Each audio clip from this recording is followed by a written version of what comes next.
dari menyuap, menyogok. Orang ini mendapat laknat, yang menyogok itu, yang menyuap itu. Bagaimana yang disuap pun, yang disuap juga mendapat laknat. Artinya dua-duanya dibenci oleh Rasulullah SAW, karena perbuatan itu melawan hukum. Mestinya kejahatan dibalas setimpal dengan kejahatannya itu, dengan hukum 4 tahun, dengan denda sekian juta. Tapi itu semuanya ya bisa diatur dengan suap menyuap, sehingga kadang-kadang menjadi bebas dari tuntutan hukum. Nah, semacam ini mendapat laknat dari Rasulullah.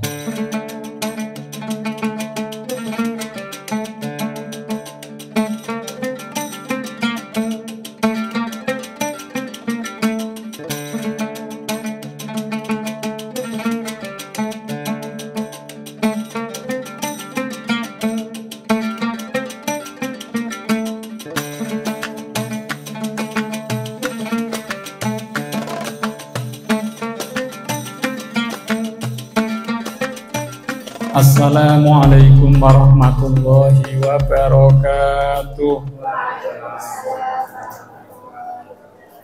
Alhamdulillahi rabbil alamin, wassalatu wassalamu ala asyrafil anbiya wal mursalin, sayyidina wa habibina wa syafi'ina wa qurrati a'yunina wa maulana Muhammadin wa ala alihi wa sahbihi ajma'in.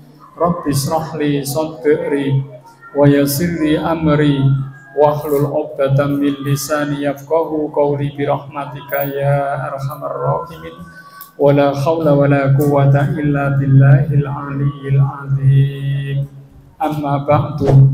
Raditu billahi rabba wa bil islami dina wa bi Muhammadin nabiyya wa rasula. Rabbi zidni ilman nafi'a warzuqni fahma waj'alni minat tawabina waj'alni minal mutatahhirin waj'alni min ibadikas sholihin. Amin ya rabbal alamin. Para jamaah, para bapak ibu sedherek sedaya rahimakumullah, monggo kita merasakan ngaosipun Kitabul Qadha, kitab yang menjelaskan tentang kehakiman atau memutuskan perkara. Menika sampun dumugi hadis nomor 1212 nggih. Nggih menika hakim-hakim pada hari kiamat akan dipanggil. Mereka akan dihadapkan kepada beratnya hisab. Sehingga dia berpikir, karena beratnya hisab bagi para hakim, kalau dulu waktu di dunia tidak mengadili orang yang sedang berselisih. Niki nggih terakhir nggih. Lajeng hadis nomor 1213 sakmenika nggih. Bismillahirrahmanirrahim. Wa an Abi Bakrata radhiyallahu anin Nabi sallallahu alaihi wasallam qala, dan dari Abi Bakro semoga Allah meridhoinya, dari Nabi sallallahu alaihi wasallam bersabda, la yufliha qaumun wallau amrohum imra'atan. La yufliha tidak akan beruntung, tidak akan berjaya, qaumun suatu kaum, walau amrohum imro'atan, kalau urusan mereka diserahkan kepada para wanita. Jadi ini untuk memutus hukum. Kalau perempuan yang melakukannya tidak setegas laki-laki, maka kalau semua keputusan hukum diserahkan kepada wanita, maka suatu kaum itu tidak akan memperoleh kesuksesan, keberhasilan. Niki antawisipun juga dibahas kepemimpinan dari kaum perempuan itu sebetulnya boleh apa tidak. Ini menjadi pendapat yang pro dan kontra. Ada yang mengatakan pemimpin tidak boleh perempuan, pucuk kepemimpinan dari suatu negara bangsa tidak boleh perempuan. Tapi riyen wonten ceritane Ratu Bilqis niku dados pemimpin padahal perempuan di negara Sabah. Ini termasuk bagian dari kisah zaman dahulu. Soalnya raja ratu berbeda dengan pemimpin zaman sekarang. Sekarang demokrasi, kepemimpinan walaupun pucuk tertinggi wanita dalam mengambil keputusan tidak satu orang tapi dengan pendapat suara terbanyak. Maka sebagian orang membolehkan pemimpin meskipun perempuan. Ada lagi pandangan kalau zaman dulu perempuan-perempuan tidak boleh belajar sekolah sehingga pengetahuan ilmunya rendah. Tapi sekarang tidak. Emansipasi telah memberi ruang kepada para wanita untuk menuntut ilmu, untuk berkarir, memiliki ilmu yang memadai, sehingga bisa jadi perempuan itu punya keterampilan untuk memimpin. Tapi secara kodrat memang perempuan itu punya perasaan yang lebih besar, ya. Mengadili seseorang, orangnya sudah tua, cacat, miskin, tidak berpendidikan. Ini kadang-kadang ya napa niku tidak tega perempuan itu untuk memutus hukuman yang berat. Beda dengan laki-laki menggunakan akal, pikiran, perasaannya sedikit, sehingga bagaimanapun laki-laki cenderung untuk memberikan keputusan yang bijaksana. Mula niki ada sebagian pendapat perempuan tidak boleh untuk menjadi pemimpin di pucuk kepemimpinan suatu bangsa atau negara. Tapi pandangan yang lain membolehkan. Mila niki terjadi pro dan kontra dalam masalah ini. Jadi kalau suatu kaum menyerahkan urusan semuanya kepada perempuan, ini pun tidak akan menjadi maju. Karena itu tadi ya, hal-hal khusus yang dimiliki perempuan terutama adalah perasaannya yang besar, sehingga dimungkinkan dengan perasaan yang besar tidak mampu untuk berbuat keadilan. Rawahul Bukhari, hadis ini diriwayatkan oleh Imam Bukhari. Wa an Abi Maryam al-Azdi, dari Abi Maryam al-Azdi radhiyallahu an, semoga Allah meridhoinya, anin Nabi sallallahu alaihi wasallam qala, dari Nabi sallallahu alaihi wasallam bersabda, mawallahu Allahu syai'an min umuril muslimin, barang siapa diberikan kewalian oleh Allah suatu urusan dari kaum muslimin, fahtajaba an hajatihim wa fakirihim, kemudian dia menghalangi an hajatihim untuk hajat hak-hak mereka, wa fakrihim dan hak orang-orang fakir, ihtajaballahu duna hajatihi, maka Allah pun akan menghalangi orang tersebut untuk mendapatkan hajat-hajatnya. Jadi ini kalau seorang menjadi pemimpin, punya kewenangan untuk memutuskan suatu persoalan, janganlah dia menghalang-halangi haknya orang lain yang punya hajat. Janganlah dia menghalangi haknya orang fakir yang punya kepentingan. Kalau itu terjadi, maka Allah akan menghalangi pula hajatnya. Jadi dari hadis ini dianjurkan seseorang untuk menjadi pemimpin, pemutus perkara yang adil. Berikanlah hak kepada semua orang yang memiliki hak. Akses hak harus dibuka lebar-lebar kepada mereka yang punya hak. Kalau sampai terjadi kezaliman, maka mendolimi hak orang lain, mendolimi orang-orang fakir, ini merupakan persoalan serius yang Allah akan jauhkan dia dari hajat-hajatnya. Akhrajahu Abu Dawud wa Tirmidzi. Hadis ini dikeluarkan oleh Abu Dawud serta Imam Tirmidzi. Sampun nggih kalih nggih. Hadis yang ketiga, wa an Abi Hurairah radhiyallahu anhu qala, dari Abi Hurairah semoga Allah meridhoinya berkata, la ana Rasulullah sallallahu alaihi wasallam, Rasulullah sallallahu alaihi wasallam melaknat. Melaknat niku napa? Bendu, membenci. Ya.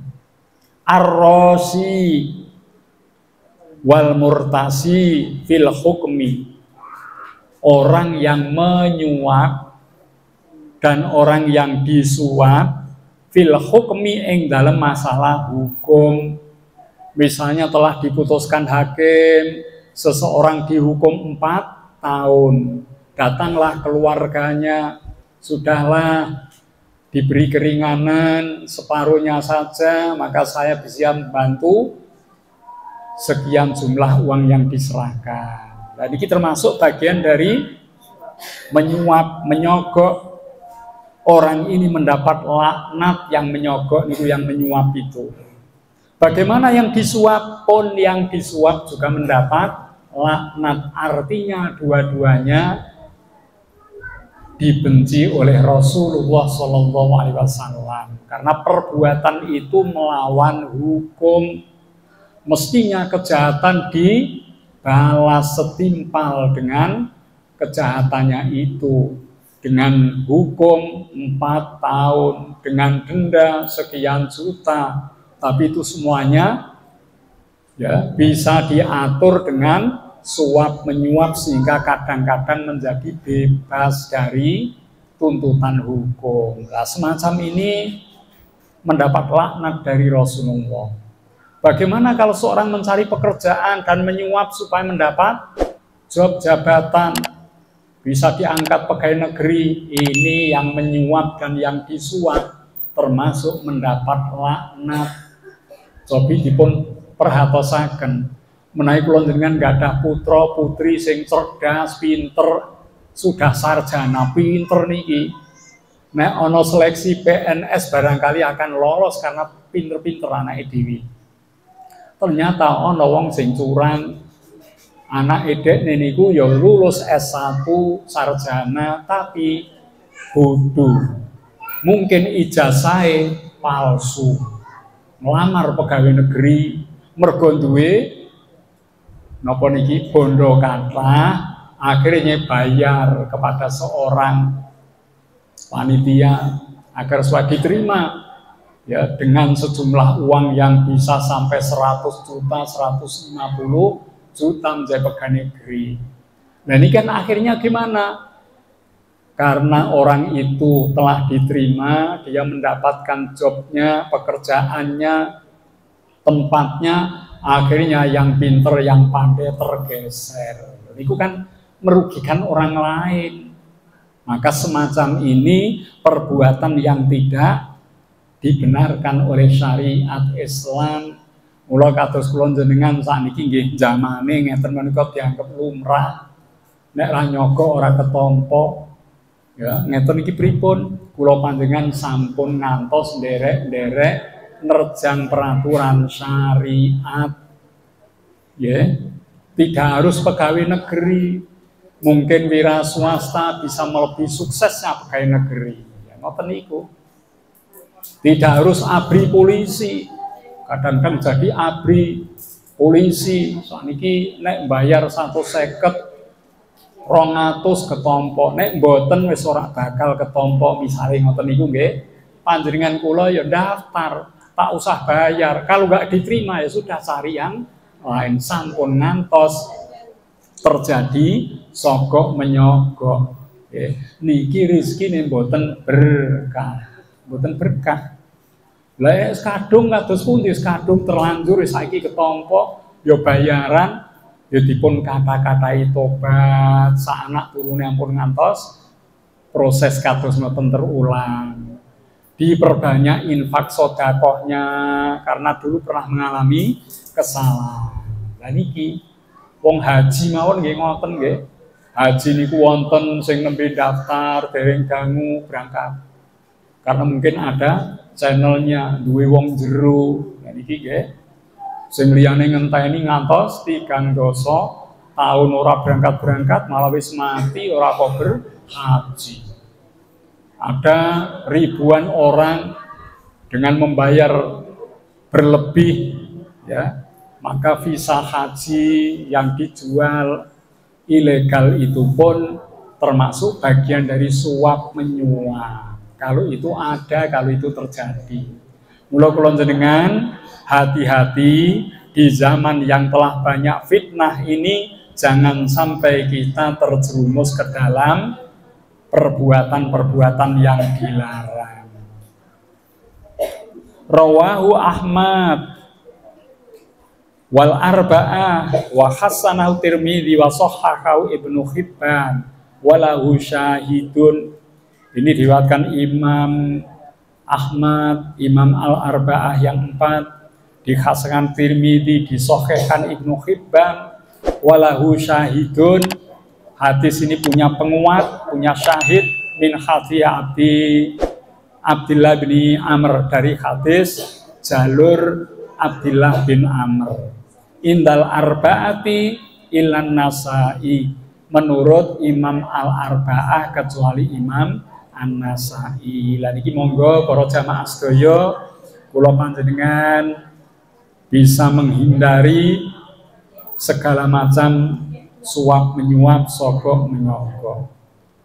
Wa an Abdillah bin Zubairin radhiyallahu anhu maqala, dari Abdillah bin Zubair, semoga Allah meridhoi keduanya, berkata, qadha Rasulullah sallallahu alaihi wasallam annal khosmaini yaqudaini baina yadail hakim. Rawahu Abu Dawud wa shahhahahu al-Hakim. Rasulullah telah menetapkan hukum, memutuskan hukum annal khosmaini, sesungguhnya dua orang yang telah bermusuhan, berselisih, yakudani, dua-duanya hendaklah duduk baina yadail hakimi, yaitu untuk mendapat keputusan dari hakim. Dados nek wonten tiyang bersengketa, bermusuhan, ya, dua orang ini, bagaimana solusinya? Hendaklah diputuskan oleh hakim. Nek wong loro sing berselisih niki namung membela diri dan diri, tidak ada jalan keluarnya, karena masing-masing merasa benar. Tonggo sing sebelah aku sing bener, kono sing salah, sing mulai dhisik ya. Sing tonggo niki nek kowe ora nggelake hati aku ora mulai, sehingga semuanya mendebat untuk membela diri. Maka perlu ada orang yang menjadi hakim penengah di antara dua orang yang telah berselisih ini. Jadi harus diadili. Yang mengadili harus bijaksana, tidak boleh berat sebelah, ya. Jadi ini harus adil. Tidak boleh orang yang sedang berselisih ini persoalan itu diselesaikan mereka sendiri. Jadi harus ada penengahnya, juru damai, ada mediatornya, sehingga persoalan itu dapat terselesaikan dengan seadil-adilnya. Menika sampun rampung bab al-hakim, ya, al-qadha niki sampun rampung. Niki wonten bab enggal, bab syahadah, bab tentang persaksian. Nggih. Monggo menika saderengipun tasih wonten 12 menit, mungkin pertanyaan-pertanyaan riyin, mungkin tasih wonten wekdal dipun tambah setunggal kalih hadis. Menawi tasih wonten wekdal saderengipun monggo tanya jawab rumiyin nggih. Nek wonten nggih. Assalamualaikum warahmatullahi wabarakatuh. Waalaikumsalam. Masalah sholat, Pak. Nggih. Sholat berjamaah itu lebih utama di masjid ataupun di musola. Sedangkan keutamaan sholat sunnah itu lebih baik di rumah. Lebih baik? Lebih utama di rumah. Apa betul apa salah itu Pak? Yeah. Lah terus kalau memang itu betul sholat sunnah itu keutamaannya lebih baik di rumah, apakah sholat qobliyah, ba'diyah dan qobliyah itu juga lebih baik dilakukan di rumah? Karena kebanyakan itu menyambung Pak, misalnya sholat di masjid atau di musola, sholat qobliyah ba'diyah itu dilakukan di dalam masjid ataupun di musola. Demikian, terima kasih. Wassalamualaikum warahmatullahi wabarakatuh. Waalaikumsalam warahmatullahi wabarakatuh. Ada dua pertanyaan. Yang pertama, sholat jamaah di masjid dengan musola lebih utama mana? Masjid yang dipakai Jumatan disebut masjid jami, ini lebih utama untuk kita melakukan sholat jamaah dibandingkan di musola. Okay. Sebabnya apa? Masjid menika wonten pinten-pinten amalan ingkang boten saged dipun lampahi wonten musola. Contonipun apa? Menawi kula panjenengan mlebet masjid sakderengipun pinara salat 2 rakaat tahiyatul masjid, dan itu tidak dianjurkan untuk musola. Lajeng napa malih kula panjenengan sakbadanipun salat sunnah tahiyatul masjid pinarake panjenengan dengan niat i'tikaf niku dipun ganjar kados dene salat, dan di musola tidak ada seperti itu. Mula salat jamaah wonten masjid langkung utami dipun bandingake wonten musola. Nggih. Lah tenggene daleme panjenengan jamaah dengan suami, istri, anak, lebih bagus mana dibandingkan musola? Karena jumlahnya lebih banyak di musola, maka sebaiknya di musola. Ngoten, terus timbang ning omah teng musola. Ya, timbang teng musola lebih utama di masjid. Langkah panjenengan ke masjid, setiap langkah-langkah itu menghilangkan dosa, meningkatkan derajat kebaikan. Ngeten menika nggih. Lajeng salat sunnah itu apakah lebih utama di rumah atau di masjid? Tinggal jenis salatnya. Nggih. Nek salat tahiyatul masjid ya teng masjid, teng rumah mboten saged. Nggih. Kalau salat napa menika jamaah fardhu 5 waktu ada qobliyah ba'diyah, maka sebaiknya qobliyahnya di masjid, ba'diyahnya di rumah. Tinggal niku nggih. Terus nek qobliyah teng masjid teng musala. Tapi nek ba'diyah sak temen salam panjenengan ingkang sae wonten dalem. Itu yang dilakukan Rasul. Tapi perlu diketahui bahwasanya tempat sholatnya Rasul dengan rumahnya Rasul itu dekat. Tapi nek kula jenengan omahe rada adoh kono. Engko nek wis mulih ya kentut ape wudu meneh kadang males. Wis mulih ana anake ngajak mungan ngoten ngene akhirnya salat ditinggal. Nek ngoten keadaane lebih baik langsung sambung. Terus niku melihat situasi kondisi nggih. Tapi nek panjenengan kados salat duha saene wonten dalem. Salat tahajud di rumah sebaiknya. Jangan sampai rumah kita seperti kuburan. La taj'alu buyutakum maqabir. Rasulullah dawuh, jangan jadikan rumahmu seperti kuburan, enggak ada baca Al-Qur'an, tidak ada sholat di dalamnya. Mula sholat-sholat sunnah lakukan di rumah yang memang sholat itu tidak berkait dengan masjid atau tidak berkait dengan sholat fardhu 5 waktu tadi. Maksudnya qobliyahnya nggih. Nek qobliyah teng dalem kados pundi? Kalau rumahnya panjenengan dekat mboten napa-napa, mboten masalah. Qobliyah di rumah karena nanti dari rumah menuju ke masjid mushola masih ada waktu untuk ikut jamaah. Tapi nek dalem jenengan mriki, masjidnya mriko sak bare azan niku paling nggih 10 menit. Jenengan engko nek salat teng dalem paling ora 3 menit 4 menit. Dibawa ke sana ternyata tertinggal. Nah, maka ini persoalannya kalau memang dekat dengan rumah, sebaiknya sunnah-sunnah itu memang di rumah yang tidak berkait dengan masjid nggih. Nek tahiyatul masjid kan yang berkait masjid. Niku saene teng dalem. Tapi nek memang waktu tidak mencukupi ya dilakukanlah di masjid ketika panjenengan rawuh masjid, tahiyatul masjid, qobliyah, baru ikut sholat fardu berjamaah. Lah mangke bakdo niku misale sholat maghrib, sholat isya ba'diyaipun wonten dalem kemawon menawi menika mboten dados halangan. Kentutan rene rono wis mesti batal. Tapi nek anteng ning kene ora batal. Nek panjenengan wegah wudu nggih saene teng mriki mawon bar pun rampung. Oleh kadang-kadang nek mulih terus ana gawean, ana macem-macem, ana akhire ora kober salate niku nggih. Nah niku semangate kurang.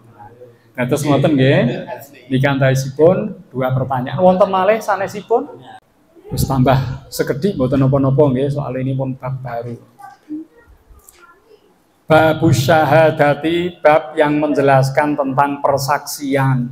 Maksudnya persaksian niku napa? Dados saksi niku lho nggih.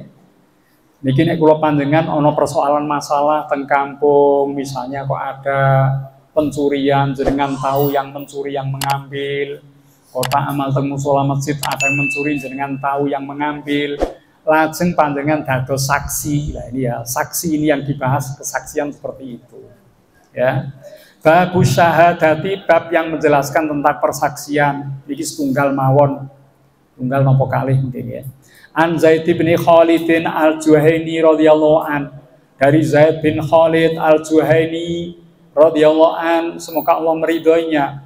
Anna Nabiya sallallahu alaihi wasallam qala, bahwasanya Nabi sallallahu alaihi wasallam bersabda, ala ukhbirukum bi khairis syuhada.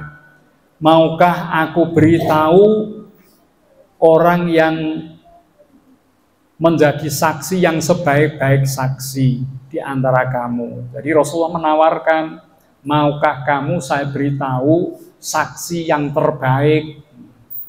Huwa alladzi ya'ti bi syahadatihi qabla ayyus alaha.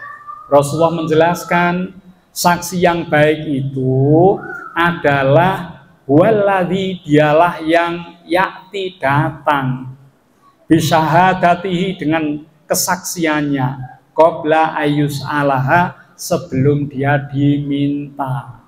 Jadi nek kotak amal teng musala niki ilang, Pak RT, Pak Takmir ini mengumumkan jenengan tidak diminta menjadi saksi karena merasa tahu dan menawarkan diri menjadi saksi, tahu betul siapa pengambil pencurinya, maka inilah saksi yang terbaik. Tidak diminta, tapi dia menawarkan diri karena tahu persoalannya. Tapi saksi kudu adil. Nek orang ngerti ngaku ngerti jare, koyone niki ampun ngantos dados saksi model ngoten niku. Saksi harus profesional. Kejadiannya jam berapa, pelakunya berapa, pakaian dan ciri-cirinya seperti apa harus tahu. Jadi saksi ditakoni orang ngerti. Repot niku nggih. Pencurinya berapa? Koyone nggih kata, koyone iki meragukan nggih. Lah pakaiannya warna apa? Peteng ora pati ketok. Wis repot ora pati jelas niki nggih. Nek ngeten iki ampun dados saksi, mengke kang badhe mutuske malah bingung iki sapa jane malah genah kabeh nggih. Nah, tapi nek panjenengan pirsa estu, apa meneh kok difoto, ya, ada gambarnya yang jelas, maka saksi ini berjasa untuk mengungkap suatu kasus. Jenengan berpahala, ya, mendapatkan kebaikan karena telah berjasa untuk menegakkan keadilan. Tapi saksi kadang-kadang ya bersiko. Berarti saksi ngekei laporan komplit, akhirnya keluarganya tidak terima. Kayak semarai lapor kui, pamane ora dilapurke awake dhewe aman. Akhirnya menjadi musuh. Jadi itu bersiko pancen nggih. Tapi kita enggak apa, memang dalam hal seperti ini mendamaikan orang, menjadi saksi itu memang ada resiko-resikonya wong berbuat baik. Ya. Orang yang amar ma'ruf nahi mungkar juga ada saksi. Jenengan nang kampunge kok ngelekke ana warga sing melu slot judi online. Panjenengan ngelingke mbok aja ngono, sakniki ayo sing apik wae sing dilakoni, kadang-kadang nggih dadi musuhan. Oh duit-duitku dhewe kok pinter-pinter dhewe ngoten. Dados repot pancen nggih. Itu berisiko amar ma'ruf nahi mungkar, ada resikonya, menjadi saksi ada resikonya, juga mengadili mendamaikan orang pun ada resikonya. Berbuat baik itu memang berisiko. Nabi Muhammad sendiri juga sama, mendamaikan orang juga dimusuhi, Rasulullah dibenci dia. Nah, maka ini sebuah resiko. Kula njenengan kedah siap saderengipun kersane napa ingkang dipun putuske menika, kula panjenengan secara lahir maupun batin telah siap menghadapi segala resiko yang timbul. Pun setunggal mawon niki nggih. Rawahu Muslim, dipun riwayatake Imam Muslim. Sampun cekap, boten wonten pertanyaan malih. Sanesipun boten nggih. Niki monggo mangke menjelang Idul Kurban, mbok menawi teng kampunge jenengan wonten soal masalah tentang kurban.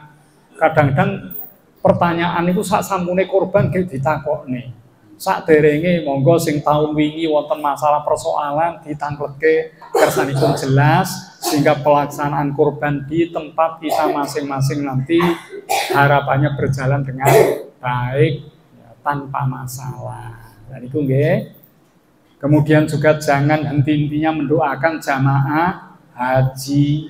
Saat menika jamaah kita telah menuju ke Makkah Al-Mukarramah, sudah menuju ke Masjidil Haram. Terus kita doakan semoga mereka semuanya mendapatkan haji yang mabrur, diberi kelancaran, dan semoga meluas pada kita semuanya, anak turun kita bisa menjadi tamu-tamu Allah di tanah suci. Al-Fatihah. A'udzubillahi minasyaitonirrajim. Bismillahirrahmanirrahim. Alhamdulillahirabbil alamin. Ar-Rahmanirrahim. Maliki yaumiddin. Iyyaka na'budu wa iyyaka nasta'in. Ihdinas siratal mustaqim. Siratal ladzina an'amta 'alaihim ghairil maghdubi 'alaihim waladdallin. Amin. Makaten para jamaah ingkang saged kula aturake, mbok bilangken matur wonten kekhilafan kekirangan nyuwun agungipun pangersani. Wallahul muwaffiq ila aqwamit thoriq. Wassalamu alaikum warahmatullahi wabarakatuh.